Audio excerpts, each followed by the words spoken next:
واللہ ما طلعت شمس ولا غربت۔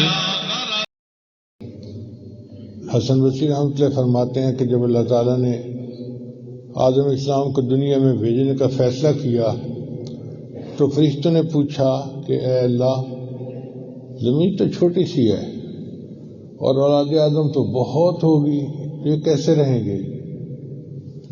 اللہ نے فرمایا کہ میں نے موت کو بنانا ہے، آبادی کا توازن برقرار رہے گا۔ تو فرشتوں نے سن کے ایک اور معصوم سا سوال پوچھا کہ یا اللہ، اگر موت نے آنا ہے تو ان کو زندگی کا مزہ ہی کیا آئے گا؟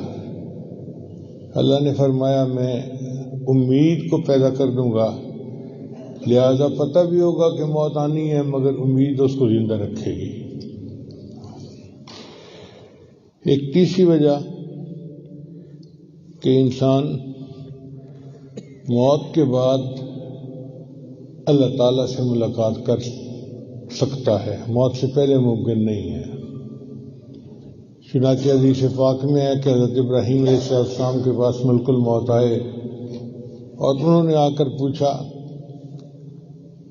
کہ اے اللہ کے خلیل، میں آپ کی روح قبض کرنے کے لیے آیا ہوں۔ ابراہیم علیہ السلام بڑے حیران ہوئے، فرمایا حل رأیت خلیلا یقبض روح خلیلہ، کیا آپ نے کبھی کسی دوست کو دیکھا ہے جو دوست کی روح کو قبض کرے؟ تو ملک الموت نے اللہ تعالیٰ سے رجوع کیا تو اللہ تعالیٰ نے فرمایا کہ میرے خلیل سے یہ پوچھو کہ حل رأیت خلیلا یکرہ لقاء خلیلہ، کیا آپ نے کسی دوست کو دیکھا ہے جو دوست کی ملاقات سے انکار کر رہا ہو؟ تو ابراہیم علیہ السلام سمجھ گئے کہ مجھے اللہ کا دیدار ہوگا، فرمانے لگے اے ملک الموت اجل اجل، جلدی کر میری روح کو قبض کر لے۔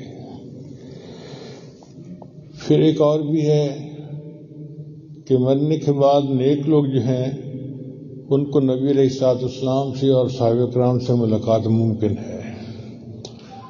حضرت بلال رضی اللہ تعالیٰ عنہ کے بارے میں آتا ہے کہ جب آخری لانس تھے تو بیوی کہنے لگی واہ حزناہ، ہائے افسوس کہ آپ مر رہے ہیں اور فوت ہو رہے ہیں۔